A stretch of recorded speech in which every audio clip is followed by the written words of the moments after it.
징기스칸의 최고의 참모로 불리우는 야율추제, 그에 의해서 중원은 학살을 면하게 되었습니다.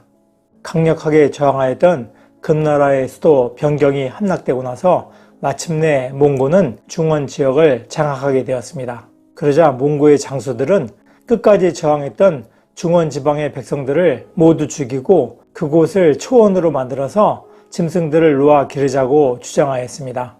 당시 초원에서 생활했던 몽고족들은 세금이란 개념이 없었습니다. 그래서 필요한 것이 있으면 약탈을 해가지고 얻으면 된다 하는 그런 사고방식을 가지고 있었습니다. 자칫하면 중원의 인구가 전멸하게 되는 그런 위기를 맞게 된 것이죠.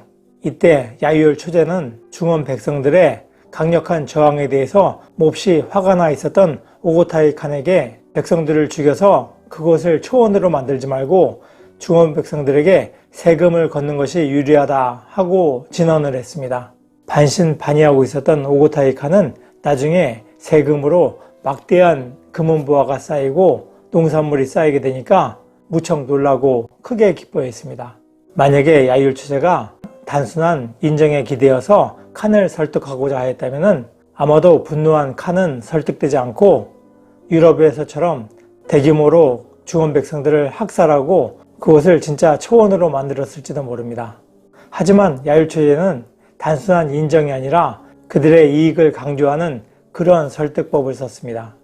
한편 야유열 초제는 징기스칸의 절대적인 신임을 받고 있었는데 그것을 서하 출신의 활을 잘 쏘던 상팔근이라는 장수가 시기하고 있었습니다. 그래서 징기스칸 앞에서 지금은 무력이 필요한 시기입니다. 야유열 초제 같은 서생은 필요하지 않습니다. 하고 거만하게 주장했습니다. 그 말을 듣고 야유열 초제는 활을 잘 쏘려면 기술자가 활을 잘 만들어야 합니다. 당신의 이야기는 마치 천하를 얻는데 활 만드는 기술자가 필요 없다는 말과도 같습니다. 천하를 말 위에서 얻을 수는 있지만 천하를 말 위에서 다스릴 수는 없는 법입니다.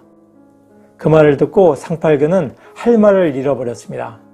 그리고 징기스칸은 야유열 초제를 더욱더 총애하게 되었습니다. 사람을 설득함에 있어서 인의도덕으로 상대의 도덕심에 호소하는 것도 나름대로 효과가 있을 수 있습니다. 그러나 도덕감이 부족한 상대에게는 이익이라는 관점을 강조하는 것이 오히려 설득에 더욱 효과적일 수 있습니다.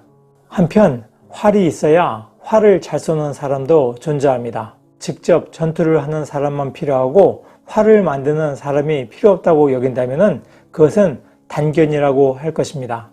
그와 마찬가지로 전쟁에서 승리하는 것도 중요하지만 그 전쟁의 승리로 얻은 영토를 잘 관리하고 통치하는 것도 그에 못지않게 중요합니다.